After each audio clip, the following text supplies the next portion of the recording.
Hey everybody, welcome back to another Street Epistemology review show. Today I've got Joe, Matt, Will, and Johannes. How's it going, everybody? Good. Doing well. Hi. Did I pronounce that right? Yes. Yeah, right. Yeah, Johannes. AKA Malix or something? Yes, that's On my Discord? Discord handle. Right. Malik, Yeah, you're Malik here. something. That's it. Yeah, welcome everybody. So cool. Today we're going to be reviewing a very recent conversation Pinecreek had on his channel and his show. It's about Christianity and it's with Jimbob. Anything to say about this before we get into it? I have not seen it. I kind of enjoy doing these things in real time. I noticed last time, so yeah, I'm abstaining from watching it yet. So this will be my comments in real time for what that's worth. It's worth it. Here. Yeah, it's worth noting that we're kind of starting in the middle of the conversation because there was a part before this that maybe wasn't quite so relevant. So it may seem a little bit abrupt of a start. Yeah. Probably it. And anything worth mentioning ahead of time, let the rest happen in real time. All right, we'll see what happens here. Yeah. So your explanation of this, it's Let me go to because of God created it this way, and God is logical and uniform and doesn't change, and therefore the laws of logic are uniform, don't change, and the uniformity of nature, blah blah blah blah blah. And I say, well, just the existence of the universe is a brute fact, and it's necessary, and it has these properties. And so, if you want to call that wow, then we'll just call the car levitating wow. We'll just double it. Okay, that's fine with me. So brute facts are wow, car levitating is wow. There you go. So we're agreed. I'm okay with that. Okay. Wow and wow. See, this is all you need. You don't need all this philosophical type language. No, I appreciate that. I'm also newbie, so when I start going into these worlds, and you share some of the world of philosophy with these other channels and stuff, I actually appreciate your application and how you come across, because you really do want to just have fun, interesting conversations, even if there's some. Can I try to lead you away from Christianity? You can try, yeah, sure. Okay, I got consent. But wait, what? But why would you? Oh, it's fun. Okay, so just fun, just pragmatism. It's not like you're no, just for the dopamine rush. Just for the dopamine rush. Oh, okay, I'll give you. It's worth pointing out, like, this is pretty good rapport building, like just kind of the humor and the general tone of the conversation. It's like pretty light. It's like, don't take it too seriously. This is we're just having some fun. Yeah, it does have the potential to backfire in some cases where the facetiousness isn't read as that, and they can use that. They can try to weaponize that against him later. But you are right in the sense it does do very good rapport building to establish. I think it speaks to something about rapport building, which, it's about calibration. It's not about going through a set of predefined things that you would normally say to get the banter going. Like, I think good rapport building is about calibrating where your perspective is, your sense of humor, your personality is going to be expressing itself, making sure that you've got like a baseline, I think. And like these guys definitely in this moment seem to have done that pretty well. So yeah, it's really nice. Yep. And you got to give it to him. He's upfront, right? Yeah. No hidden motivations here. Yeah, exactly. I'll give you your fix for today. Being a Christian, that means that you believe Jesus was God? Is, yeah. Yeah, and you believe that Jesus died for your sins and rose again the third day? Mm-hmm. Okay, why do you believe that? What's one reason? Just give me one. For now. Well, I believe that if God exists, and I believe God exists, that God would have to be knowable, and so I repeat the question I asked you. What did I ask you? You said, why do I believe something? Well, that diverged from the SE methodology. Yeah, but like, I've seen him do that. Like, he's got he does have a certain kind of charm where, like, he can ask questions that would come off as very negative to rapport without really coming across that way. And it so, like, I don't really think Jimbob took it as like, what doesn't he think I'm listening? Like, he took it as, oh, okay, yeah, here's what you asked. I'm assuming that some component of this rapport building is that Jimbob has seen Pinecreek's content before, like knows what he's getting into, knows Pinecreek's personality, would know the difference between like an actually testy Pinecreek and his just normal cadence of speech. So I think so. Yeah. And I also, I wouldn't use this in just a cold conversation with a stranger, though. That's not Tell me the question I asked. It's also worth noting he's not trying to execute a perfect SE conversation, right? And he's trying to set the bounds of the conversation that he wants to have. So he wants to have a very direct conversation, and this is him trying to reel it into something direct, I think. Yeah, and Pinecreek has said that in the past on these video review shows. He said, like, it's nice to have rapport and everything, but you also want to push the conversation, right? And so, like, if you don't use it, if everyone's just like being very, very polite, then we're not really going to have necessarily a productive discussion. So, he does ask these kinds of questions as long as there's still rapport and it comes across okay. It's kind of like, it seems like it's okay. Mm. Yeah, and people are calling into him, so he's in really control. He has a main goal of entertaining his audience and entertaining himself. Exactly. So, yeah. And from his perspective, his mission statement is clear, his methodology is established, all of those things. So it's as said here, it's very different to a cold conversation in public. Yeah. What did I ask you? You said why do you believe? Oh. Why do you believe that he rose? That Jesus is God and rose from the dead. Yes. Oh, why do I believe it? Because I believe God must be knowable and must be known in the flesh. God could exist. That makes sense to me. Can God be knowable and exist and Jesus not rise from the dead? Is that possible? Is it possible? It's possible, but I guess. Okay, so I'm giving you God, and I'm giving you that God's knowable. My question again is, why do you believe Jesus was God and died and rose from the dead? The downside of that, he's putting a lot of pressure on, like really early on, right? And so there's no time for honest reflection, and you're going to get aporia purely because the conversation is clearly not like, well, you're gonna get what might look like aporia because the pressure's on the conversation, and the person's trying to think in real time, and then the conversation is shifting, so now he's got to think about something different. I get Pinecreek's trying to avoid the talking point. But I do think it was important that he brought that up, though, because by the definition that guy gave, it would mean that God would not exist before Jesus came down, right? Which then, how does he send himself forth? So clarification was important there, but yeah, maybe a little heavy-handed. I'm not sure, actually. The problem with the question is it's multiple questions, right? God exists, and Jesus, and risen from the dead, and I think that's why the answer is difficult for this guy. Mm. Yeah, I think that's true. I also think this is just my impression. Like, I could be wrong on this, but I think I get the impression that Jimbob here has only just started thinking about the reasons for some of these things. Like he earlier in the conversation, he kind of said, I recently got into philosophy and have been reading about stuff.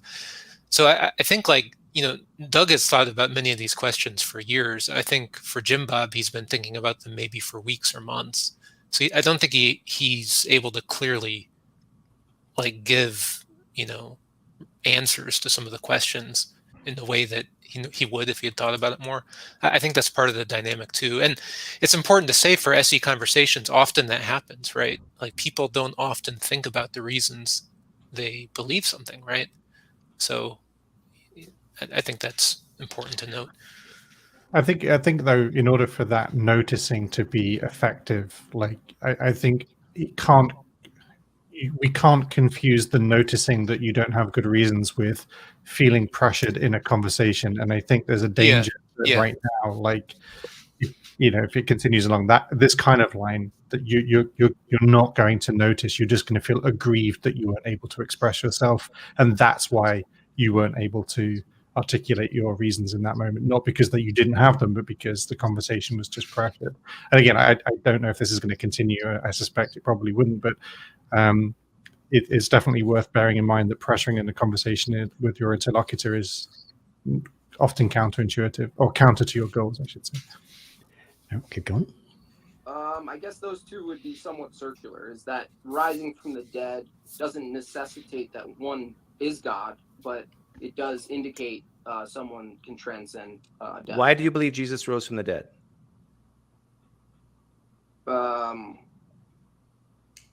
Why? I don't know if why is even a rational question. Why? Why do I like chocolate? Because I like chocolate. I mean, I don't know what the why is a weird. I reject the can you? You're rejecting the word why now? Yeah, absolutely.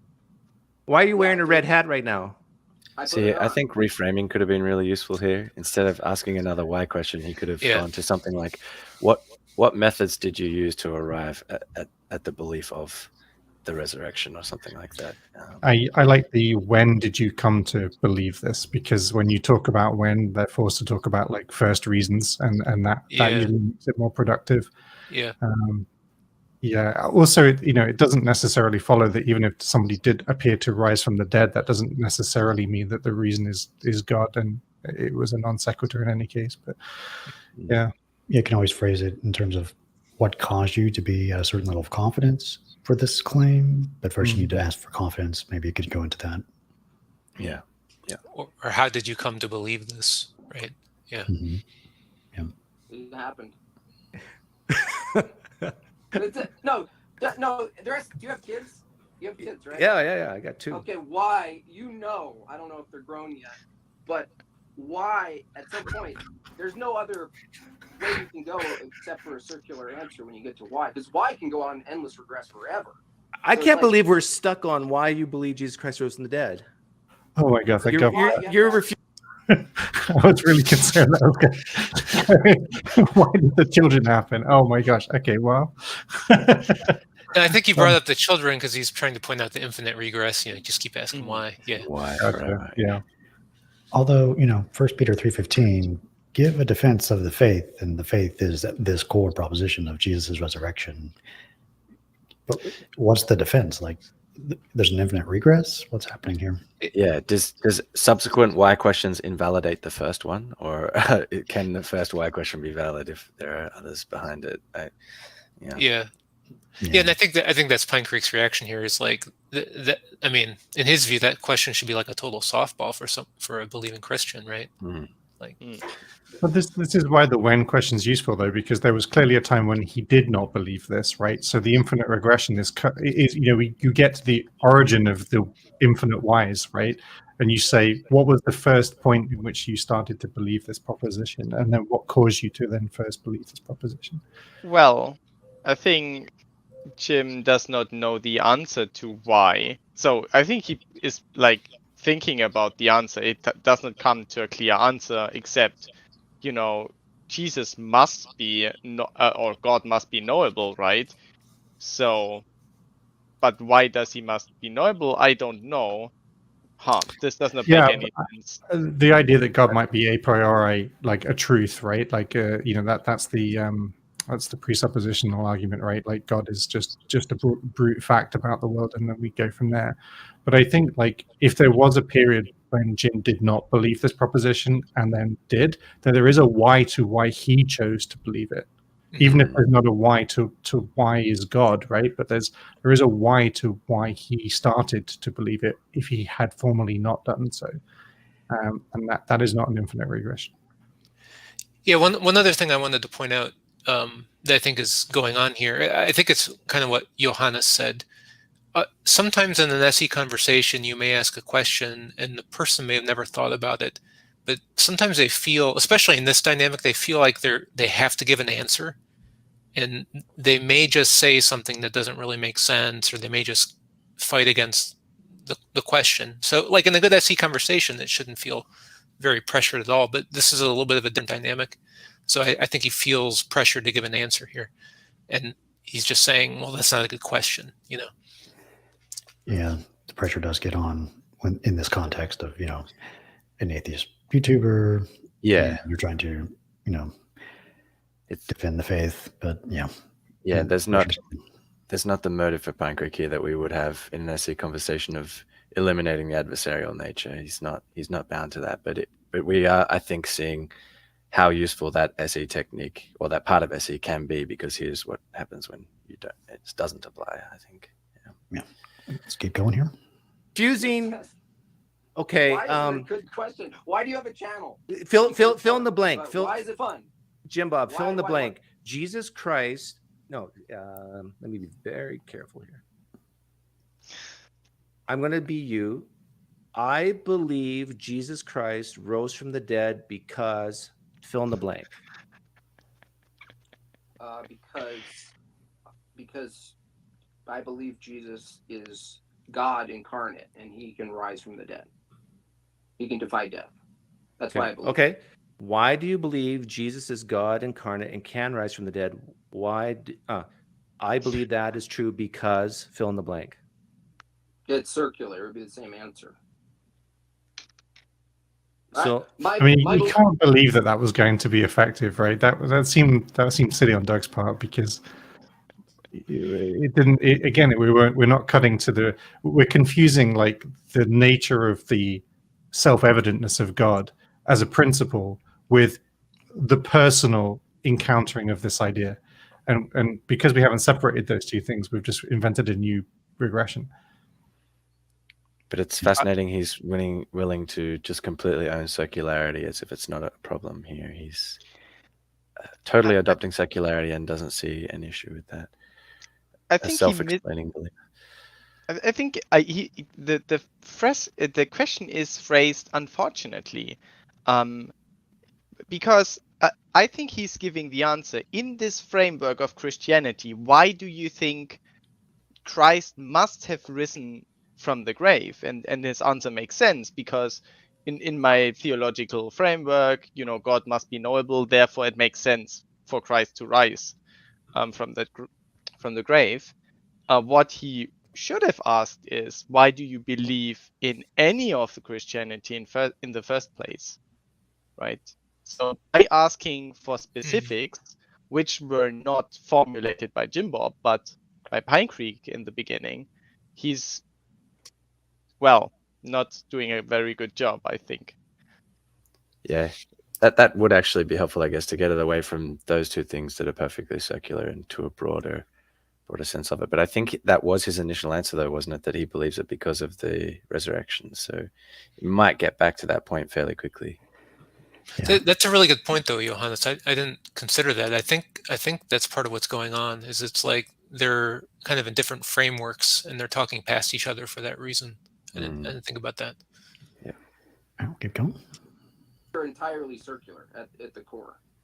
Okay. So if I were to say, I don't believe Jesus Christ is God and rose from the dead because I don't believe Jesus Christ is God and rose from the dead. Is that a good thing for me to say? Yeah, actually, that would be very clear. I wouldn't need to. Wow, you're willing to go there.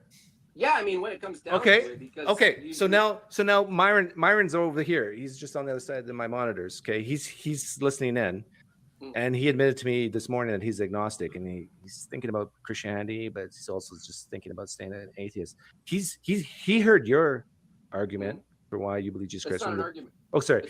He heard what you had to say, and then he heard what I have to say, and he's trying to make up his mind who he should go with. Any suggestions? Neither. Go with his own soul and spirit, which is leading him back to questioning whether God exists. Okay. And I would say that Doug is helping him out with. Hang on, Myron just said something. He said that you're full of crap and I'm right on. What the fuck? Why would Myron say something like that? Straight out of the SE playbook. Fantastic. That was just a textbook. Channeling Magnum Musket. Imagine. Oh my gracious.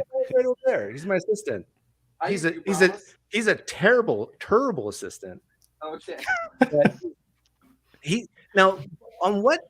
Why would Myron say such a thing when really you and I are saying the same things? We're just opposite, but our reasonings we're both circular, right?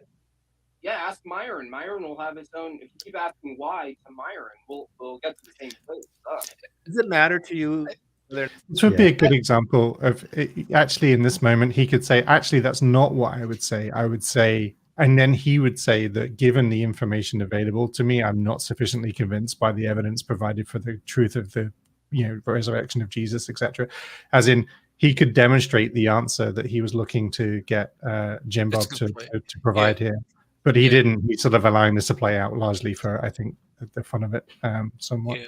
I think this is one of the questions on the SE survey is like, I don't know which number. I'm not like as good as Nathan on this, but there's a question that gets to, it's okay to believe something for not very good reasons, right? Something to that effect, or like, it's important. Isn't important to have good reasons for your beliefs, right? And I feel what this guy is saying is it doesn't really matter. Like people can have, and they're going to have whatever reasons for their beliefs, and that's fine. Everyone's going to have different reasons, and that's true as far as it goes. But like, then it's difficult to think about an outsider test. Like, so then how do we decide, like, what's true if everyone's beliefs, they're going to believe whatever, and it doesn't really matter.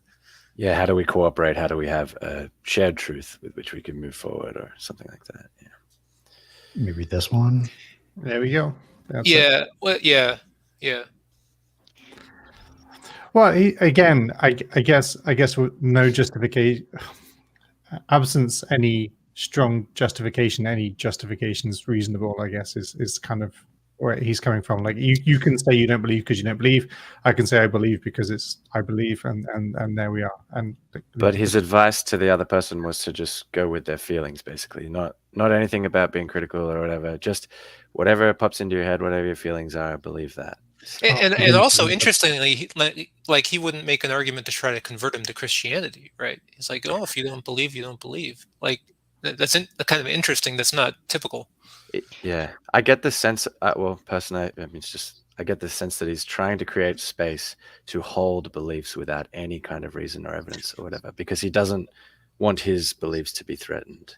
So perhaps there's some motivated reasoning going on of, because this belief is so cherished to him, but I'm not sure. I just get that feeling. Oh, just wait. Have you seen the story? I have seen. Okay. Yeah. Okay. Yeah. Well, yeah. Maybe we'll get into some of that later. Yeah. Or not, it's true that Jesus rose from the dead. Does it matter if it's true or not? Mm-hmm. Yeah, I mean, it does matter, but again, from the beginning of this call, there's standards for what we accept as possible and impossible are given by our starting point. So you and I have different starting points of what we think is possible. So it's not that I could know for a fact, given evidential historicity and doing all of the foundational, like the classical foundational approach, the whole thing, I can't hang on. prove. I can't prove it using the shared. Hang on. You said something interesting. Do you believe Jesus Christ rose from the dead because it's possible?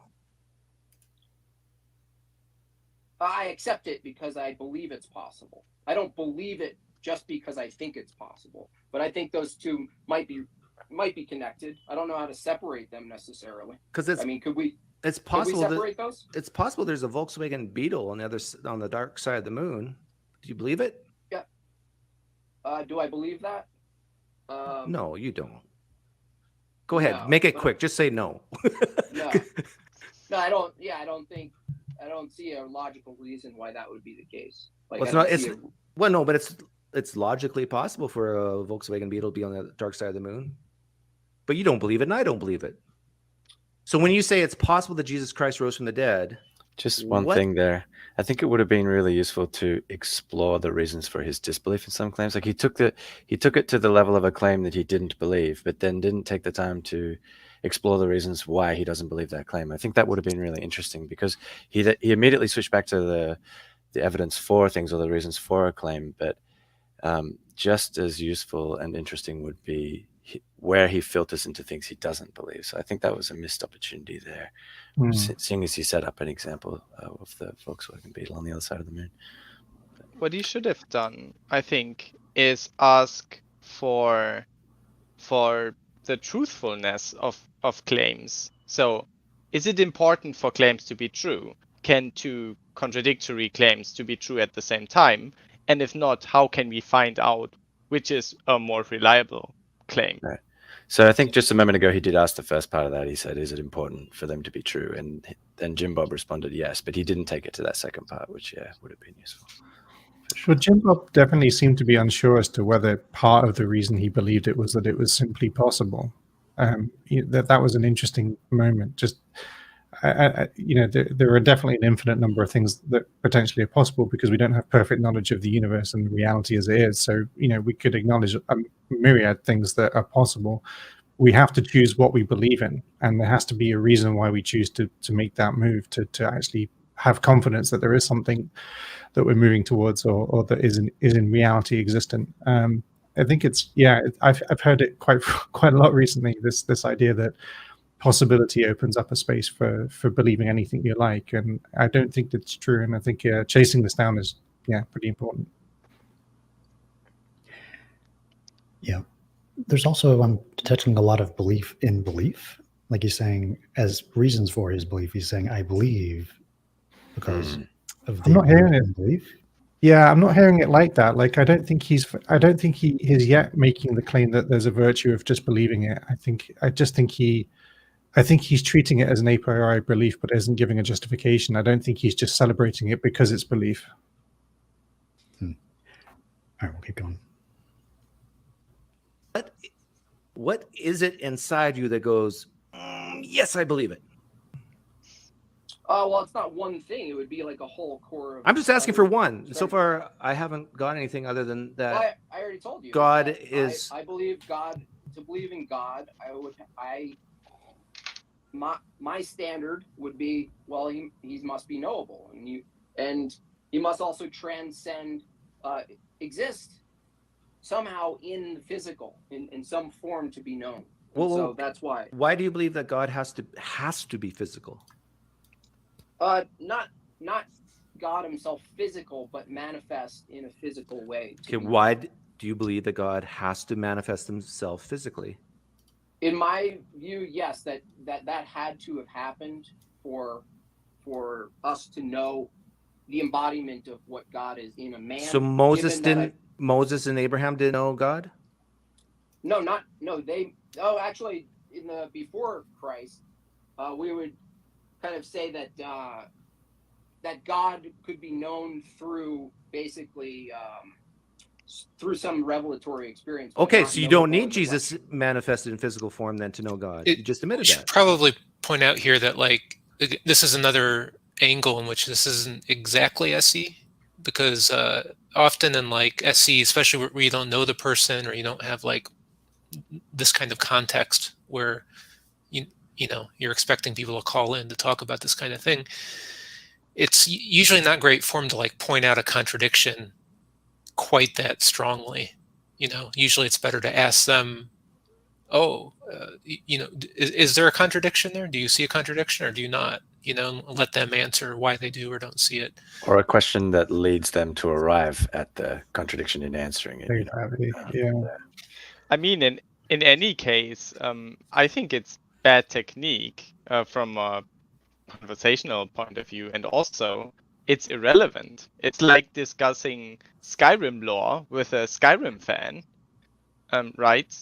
He could be right or could be wrong about specifics about the nature of Jesus Christ or the Bible or whatever, but it's not really, in my opinion, related to the truthfulness of it. And I think he's not discussing that. There's a misunderstanding between the two. Yeah, there's a danger when you start getting into the details of the narrative, the story, the Bible. It just gets in the weeds at that point, because then it's down to biblical interpretation, and certain scholars say X, and this is maybe I'm not sufficiently well read in the scriptures so that I can't give you a clear answer, but I'm sure it's in there. These are not the reasons why people believe. These are usually post hoc, supporting evidences, if not anything, but you have to believe it for that to make sense. It's also returning them to the space of within the bounds of their presupposition, right? So you're returning them into that space where they already presuppose the Bible to be factual. So exploring parts of it, unless you then follow up by saying, well, what convinces you that these attributes of the Bible are true or something like that? Just gives them space to go straight back into presupposition. Keep going here. No, it's not a necessity, I don't think. Okay. So let me ask you again. Why do you believe Jesus Christ rose from the dead? No. To know God exists, I don't think so. To know the personhood of God, yes. I would say those are two different things. So you could know God exists and know of God, and I can't put myself back in those days, but I could say you could probably derive something from your intuition. Didn't Moses talk to God? Yeah. Okay. This before the manifestation of Jesus. Right. I don't know. I'm not sure. I'll just be honest. I don't know how to distinguish between direct revelation and that kind of thing in the Old Testament and knowledge of the personhood of God through a physical life. Okay, but let's review what's just happened here. I asked you why you believe Jesus Christ rose from the dead, and one of the reasons you filled in the blank was because you believe God has to be knowable, and one way that he can be knowable is through the manifestation in physical form. But now you've just agreed that you don't need that in order to know God. So that reason is now gone. Right. No. Distinction. The personhood would be different than God, like some essence of God. So you're saying Jesus Christ had to rise from the dead because we would have to know who Jesus. Right. Like for instance, right now, if Myron. I really believe there's a Myron, by the way. So I really hope you're honest. There is a Myron in real life. Okay, good. If Myron had some experience, and many people could have an experience, and they say, "No, I'm quite confident to the deepest of my mind and my body and my soul to know that I had an experience with God." That doesn't mean that they necessarily can know the personhood of God through a life, right? So, but that you can know something, right? But not the personhood. And so that broadness, and I guess I don't really accept this, but it's a useful term. I don't accept the fullness of these distinctions, but general revelation versus special. Like let's review. Sense, we got to back up. Yeah. I believe Jesus Christ rose from the dead because fill in the blank now. He was just talking about knowledge, and I was like, this is a really great opportunity to reframing about like where is the knowledge coming from in these feelings. So when you have this feeling that there's a revelatory experience, and what knowledge is gained there, and how can we identify whether that's really knowledge? And another outsider test on top of that, saying, have people who have had those similar experiences believe they've always gained knowledge of the same God? Is that something that's happened? And I think that would have been really interesting. It's unfortunate we've come back to the yeah. I just wanted to say too, it's you do have to be careful, like asking the same question like multiple times in SE, and I know. Doug. Oh, hi, Doug. Welcome. We've mentioned his name so many times he gets summoned. Yeah, but I was just saying that Doug was repeating the same question multiple times. But so to be fair, that does point out that you're really focusing on like the why on the epistemology to a degree, but it can come across as like kind of high pressure. And well, my goal is to get him to cry. Yeah, I don't know what you're talking about. You've been doing a fantastic job this whole time. I've been saying this constantly. The tape. I'm questioning praise. Pinecreek really didn't make any progress here, in my opinion. He didn't. I wonder if he actually listened, because I feel like Jimbob made the distinction between why a personal God, or why the resurrection of Jesus Christ is relevant for the personhood of God, which is different from the existence of God. He actually says that. And then Pinecreek just repeats his question. So actually he should have gotten there, that they were talking past each other, I think. Well, Jesus Christ could have rose from the dead and still not be God. And I think, if memory serves, his main thing was Jesus had to rise from the dead so we know who God is. Mm-hmm. Right? But Jesus could not be God and still rise from the dead. He could be God and not rise from the dead. there's still a lot of options out there. Yeah, let's keep going, and we'll get into some context here. It's because God made himself knowable through man. You believe Jesus Christ rose from the dead because God made himself knowable through man. Through flesh.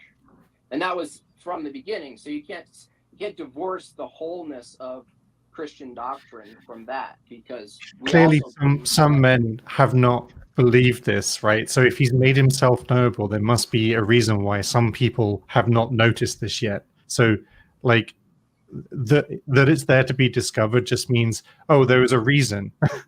That's all that's saying, right? There's a reason. There's something external that I noticed that I've then understood and interpreted, and that's justifying and holding up my belief position. And then, but clearly, other people in this world, men, have not noticed this revelation. So God has not made himself knowable to all people, or different people interpreting this differently, right?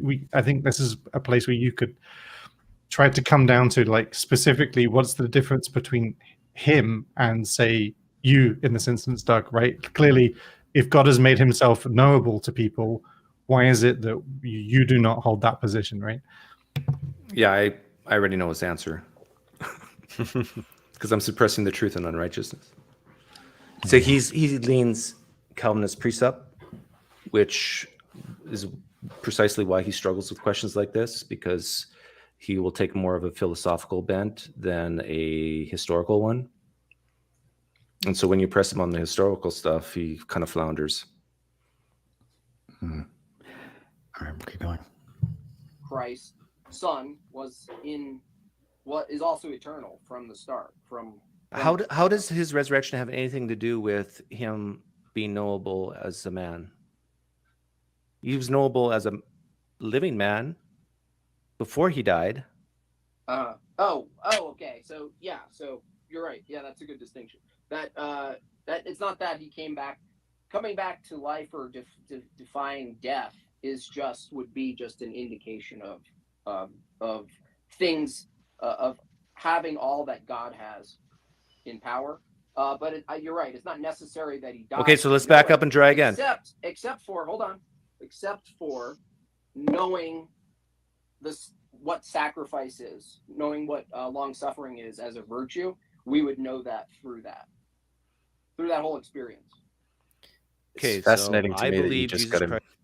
It's fascinating to me that you just got him to be able to softball the resurrection because of the way you presented it to him. So he had to reduce the importance of the resurrection because you presented that means while he was alive, then there would be no way to know that he was a deity. So I think your framing there was really excellent, and it forced him to change his level of importance in the resurrection in real time. I thought that was pretty awesome. Yeah, and I'm not sure if it's here. I mean, did it already happen? There was one point where I talked about Moses knowing God. Yeah, you did that already.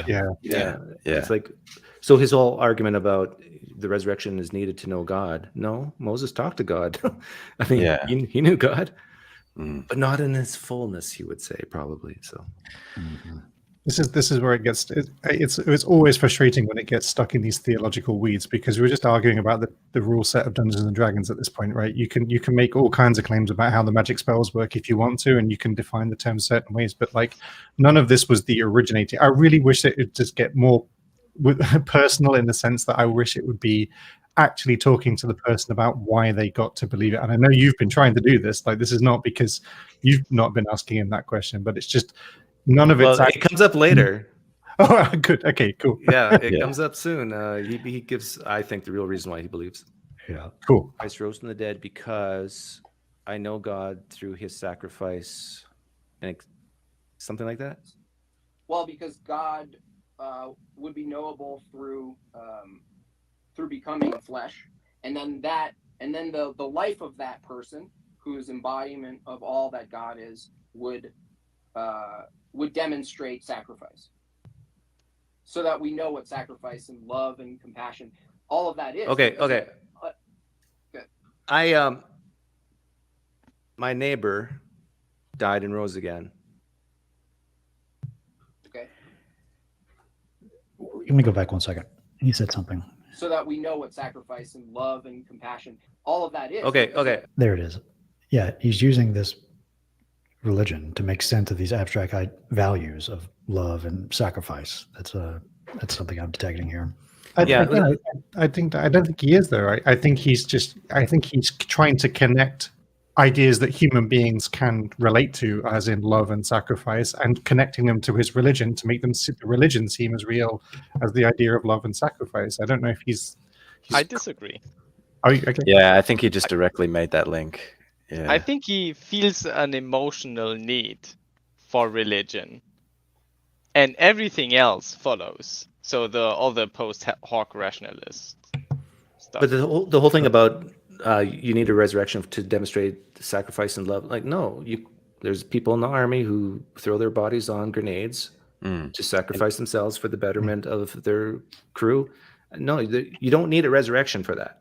Does that claim also suggest that prior to the resurrection that humanity was devoid of all those properties? I mean, that would be a little bit. I think you would have to admit. Yeah, that's what it would be an interesting question to ask. Yeah.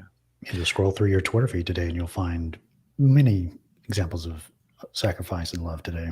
Yeah, in the past 3 days.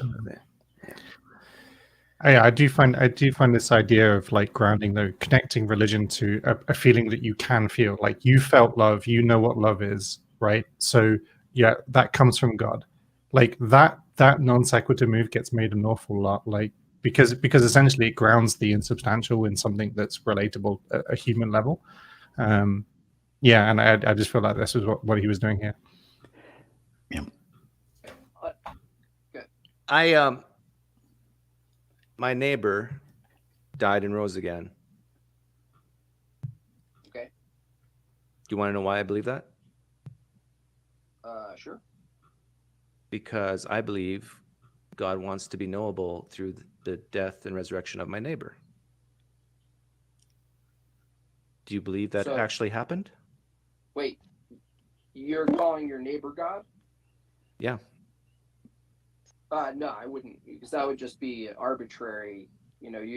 There's nothing connected. There's no previous knowledge or prophecy about your How do you neighbor. know? I haven't even told you about him. Well, you're making it up on the spot. You're just doing a hypothetical to demonstrate possibly that could be an interpretation. Well, are you saying that I believe in the resurrection of my neighbor for a bad reason? Because I gave the same reason you gave. No. I would say you're making up a reason. It's not even a bad reason. It's not even a reason. What's that? It's not a real reason. Hang on, Myron. Myron's saying you're making it up too. Now, how do we solve this problem? There it is. I didn't make it up. Well, outsider test of faith using a fictional character behind the screen. I know, yeah. Oh, you made him up? This is just a problem. No, he's real. He's real. Oh, thank God. This is just a problem with timing. If you'd have made it up 2,000 years ago, it would be fully established. That's it. That's fine. Yeah. I just had Myron just gave me a personal revelation from 2,000 years ago that he died and rose again. Yeah, it's interesting. Well, let's say whoever wrote the New Testament made it up.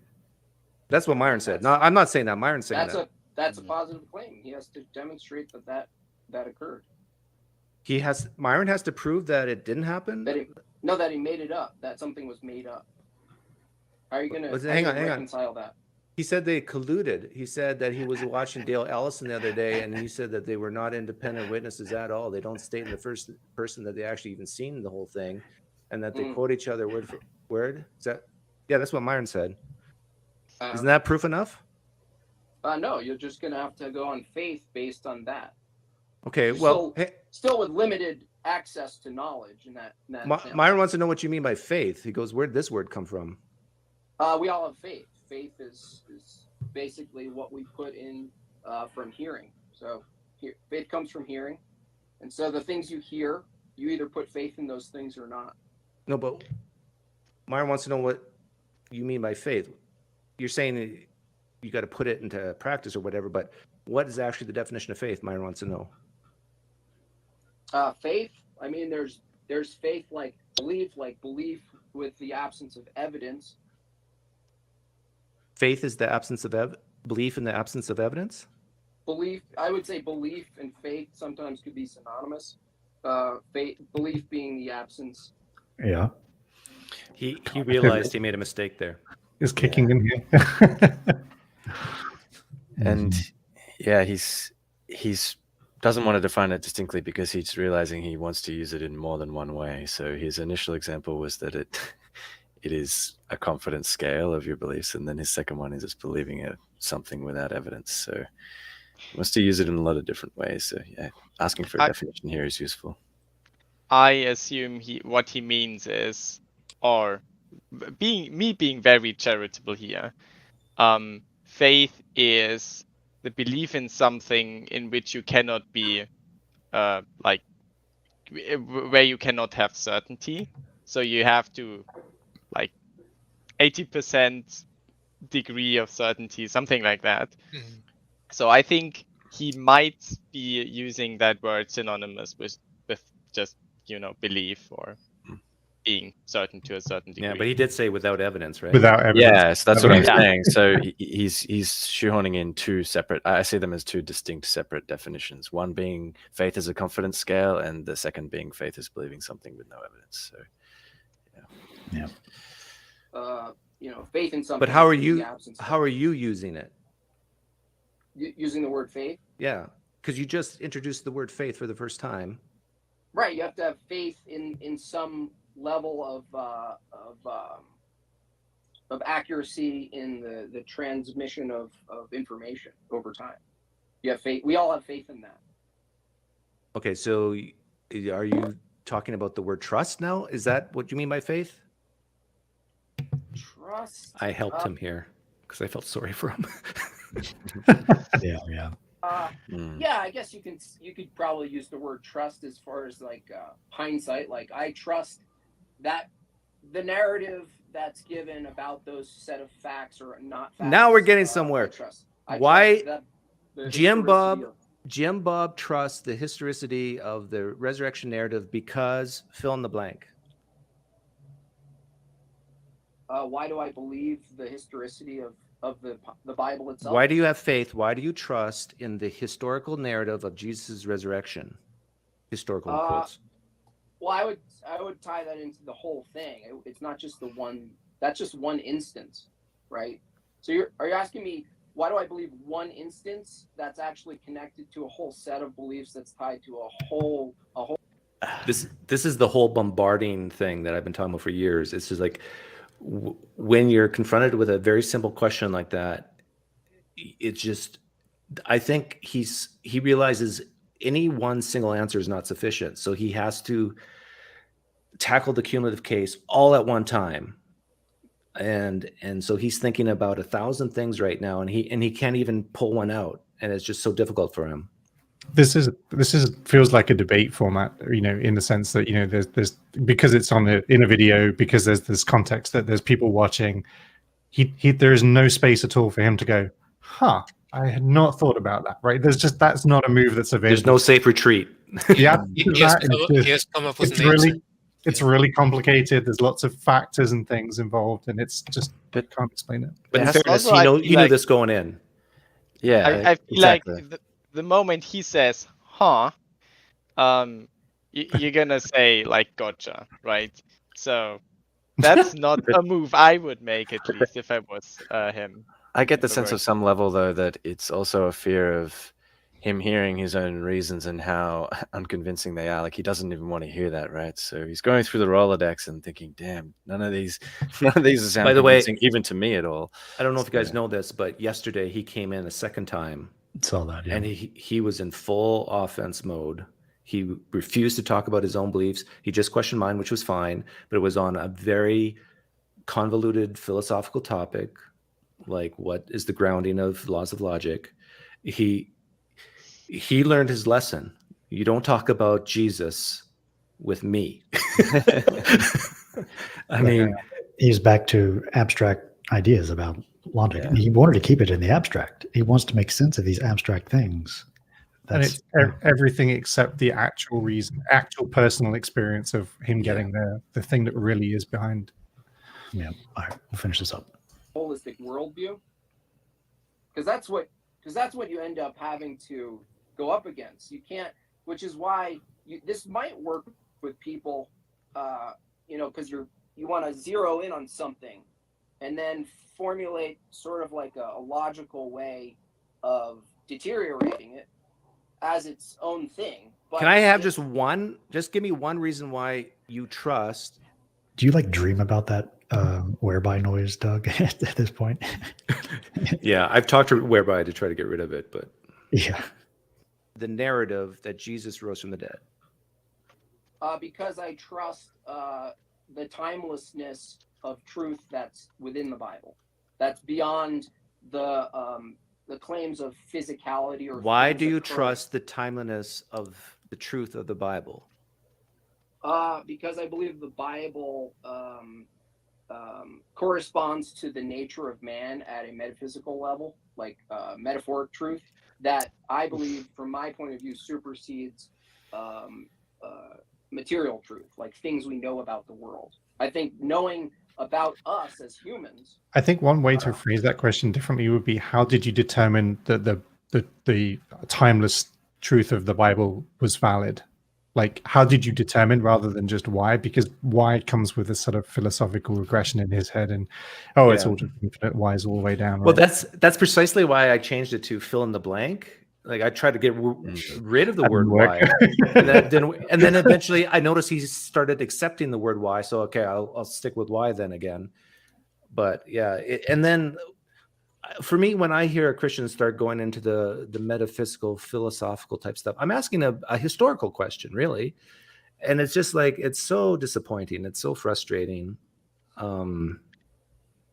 Like, it's hard to even repeat back what he's saying because it's so much mumbo jumbo.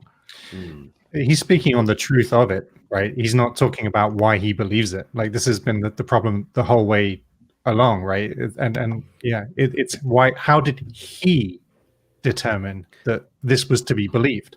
And in fairness to him, he kind of admitted at the very start, I came in late, but I think he admitted that it's circular. He's a presuppositionalist. He just believes it's true because it's true. Yeah, he wholly adopted circularity with no problem, seeing no problem in it immediately, right out of the gate. And beings is superior to. Can I summarize what you just said? You trust the truth of the Bible because I think you basically said because it reflects the reality you see? No, because I don't see the reality. My view is that human beings are in the world, but we're not actually of the world. The things we appeal to are actually not found in nature at all.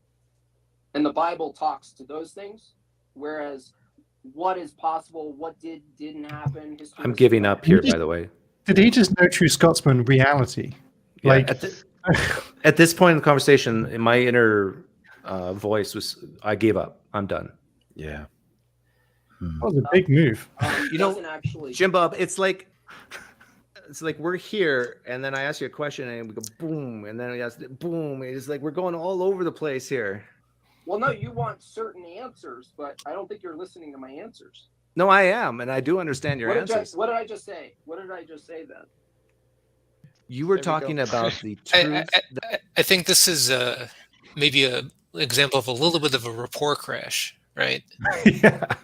And it's worth pointing it out, right? Because it's not that bad, but he's getting frustrated too. I don't think we actually ever had rapport, so I don't say it's a rapport crash. I think it was a tension from the very beginning. We were commenting at the beginning of the video that it felt good. Actually, there was a good collegial conversational atmosphere. Really? Yeah, totally. Yeah. And even some of your more aggressive moves didn't hit as hard as they could have done if he was feeling negatively towards you.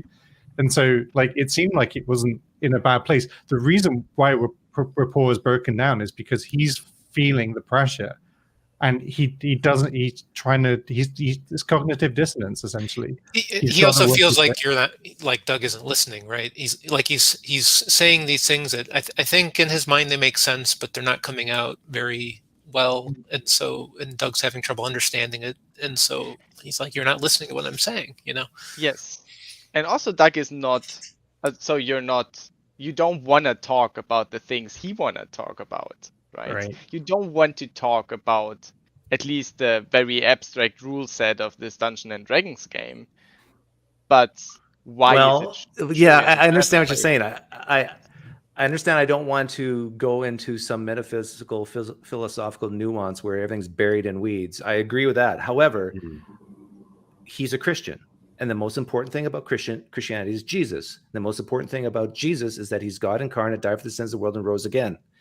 And so I'm just asking a very simple question: why do you believe that's true? And I have to say, I think there's plenty of space for that just in the larger realm of conversations, because someone else can go into all that minutia and get stuck in there. But I like that you try to be direct and keep it in some way that ties to this guy and the claim itself. So, and even though the metaphysical stuff about God, like I'm not sure if I did, but I can grant God exists. Yeah. I really think, though, if you'd have reframed it as how did you determine that this was true versus why is it true, right? Because I think in some ways he's been reframing the why is it true as in why is this the way the reality is, right? Not why can you explain it to me, but like why is this the nature of reality, right? Yeah. For him, that's how he's been answering it, because he's never challenging this idea of the truthfulness of it. So the key question is, how did he personally determine that this was true? And if they can then say, well, I don't know why I didn't do that this time. Like I don't like the word determine. I usually use the word or the phrase figured out. How did you figure out this is true? Sure, yeah. And I don't know why I didn't do it this time. Maybe because I just are trying not to be repetitive with certain phrases. Okay.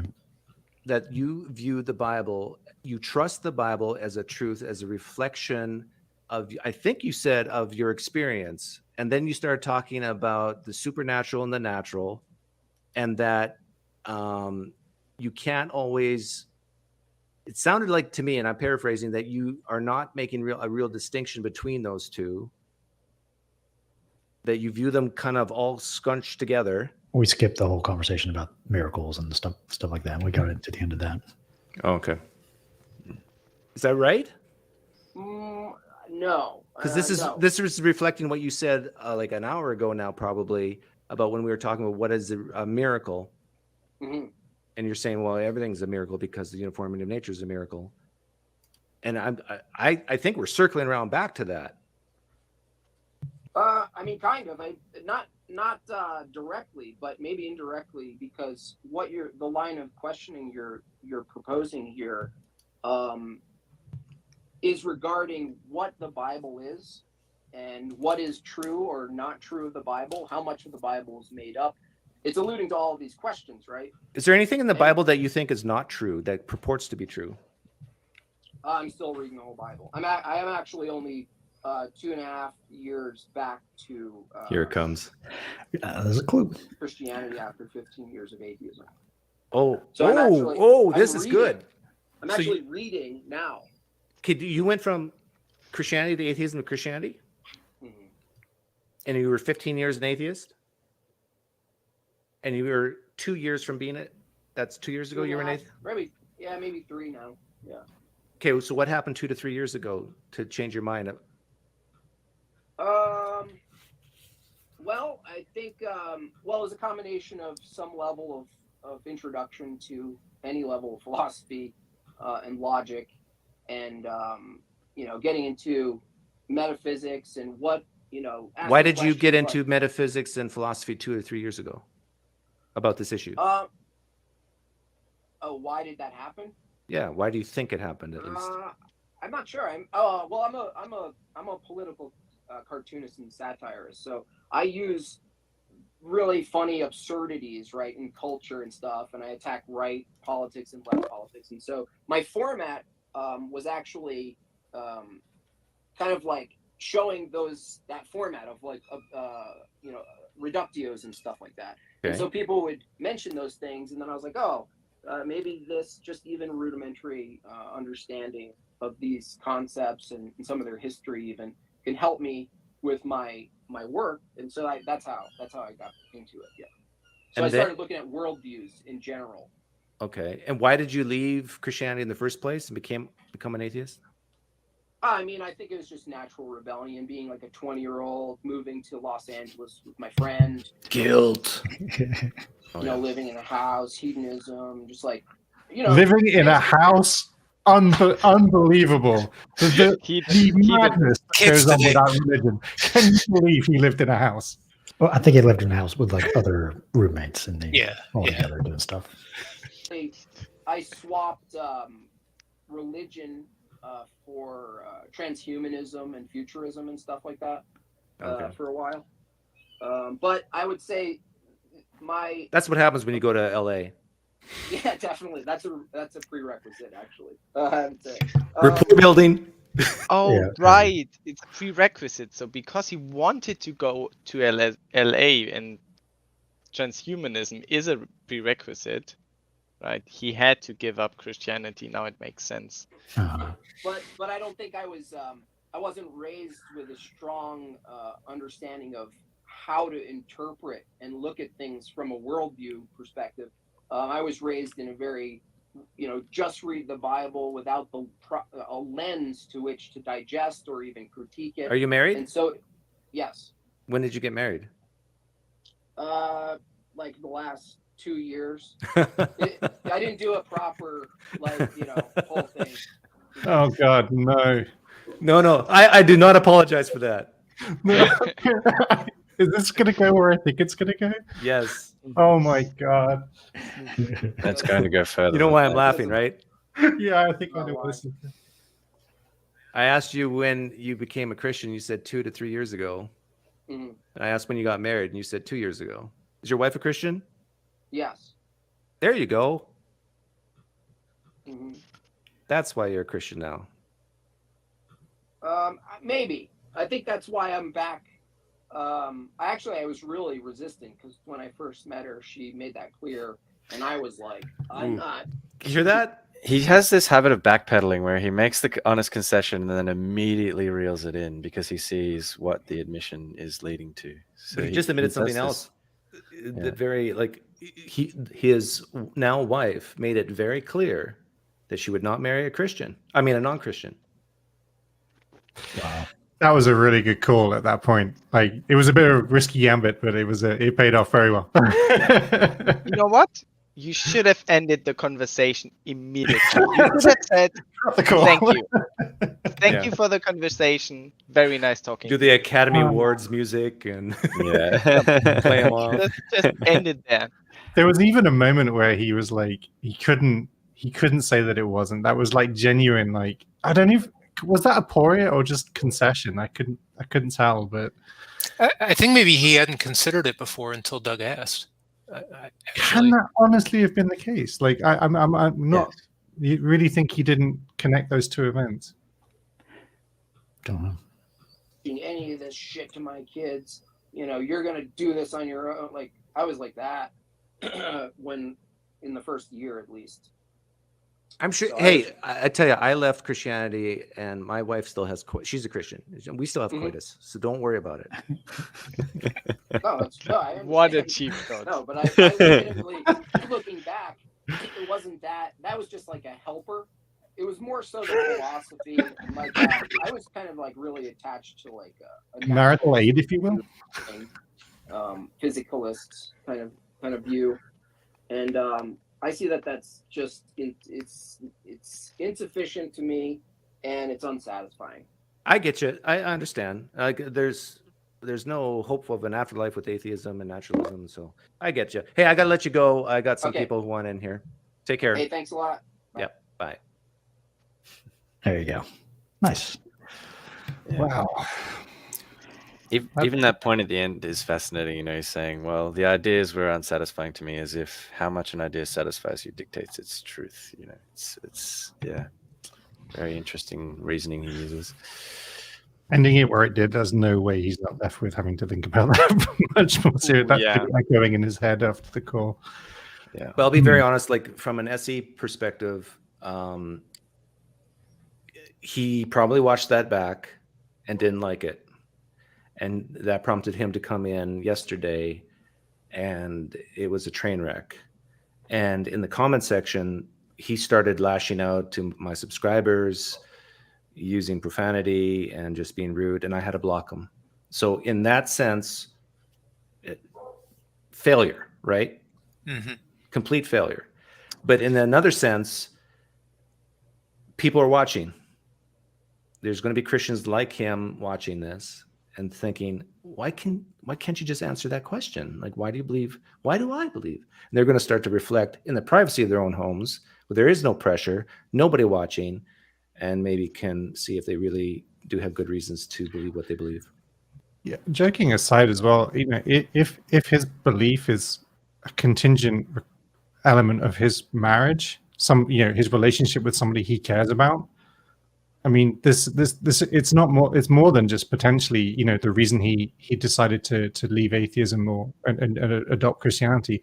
It's the reason that his marriage is still ongoing, right? So it may very well be a present concern of his that were he to abandon this worldview, that he has to abandon a massively important, meaningful relationship in his life.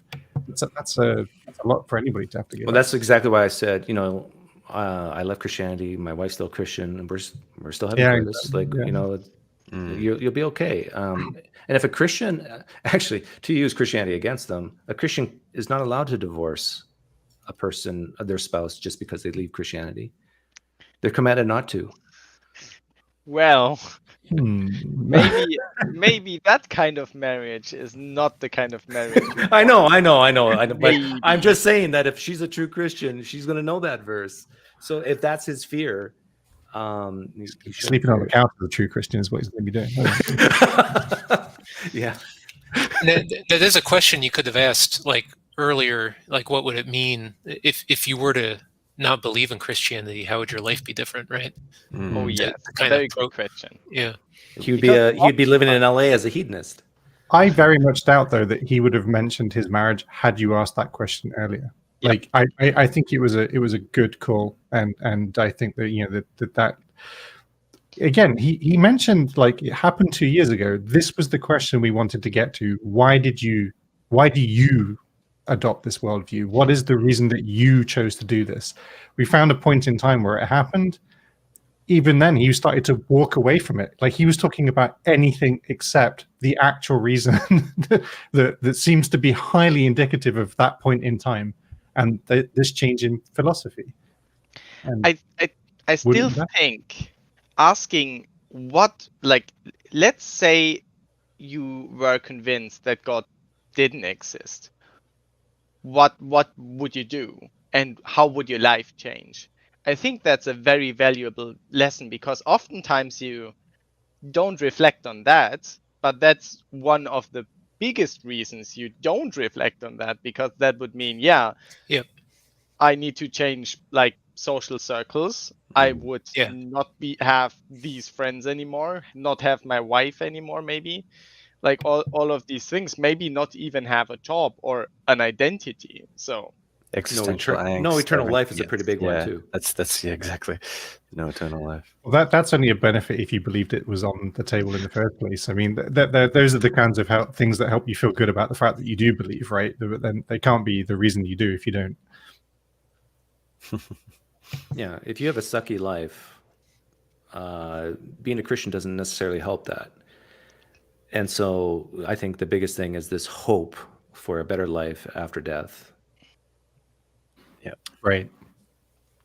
Yeah, I spoke to somebody a while back on an SE conversation, and basically after carefully moving through all of the different sort of reasons why he might believe, we ended up with the fact that for him, God was a synonym for hope. And at that point, I felt like I couldn't really take that away from him. I had the same thing with a close friend, and we went through all of it, OTF, the whole thing, and eventually it came down to the point where she just sat there and looked at me and realized she didn't have any reasons that she thought to be credible, and she just said to me, "But I know I'm going to see my grandma when I die." So, and that she couldn't hang up that part, and so was retaining a worldview based. We got down to the one thing that was causing it all. My grandma smelled like mothballs. I don't want to see her for eternity. But I think in those situations, we might distinguish what is believing in some component of this, or wanting some component of this to be true, and having to buy a whole cloth religious narrative and worldview and support that religious whole cloth narrative and worldview, like that you can have a belief in the afterlife. An atheist could believe in an afterlife. The world is mind-bogglingly confusing. We know absolutely next to nothing about reality in a meaningful way. And so, who knows, right? I'm not going to certainly sit here and say there is no afterlife. I just know that I've got no sufficient reason to believe in one right now. But if you wish to, go for it.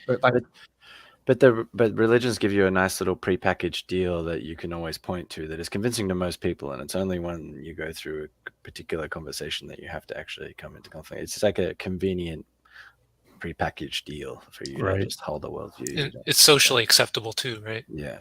Yeah. Basically ordering a pizza instead of cooking yourself. Yeah, pretty much. All right, cool. Well, thanks everyone for stopping by. Thanks again, Doug, for doing your show. Good content every day, almost pretty much. And yeah, we'll be back next week probably. Anything else to say? Last word, anybody? It was fun. After the show, I want to get to know the two bottom right people because I don't know them. Yeah, we'll hang out after in the StreamYard. We'll try to recruit them for poker. Read my mind. Yep. All right, thanks everybody. We will catch you next time. Take care. Thanks. Bye-bye. Bye.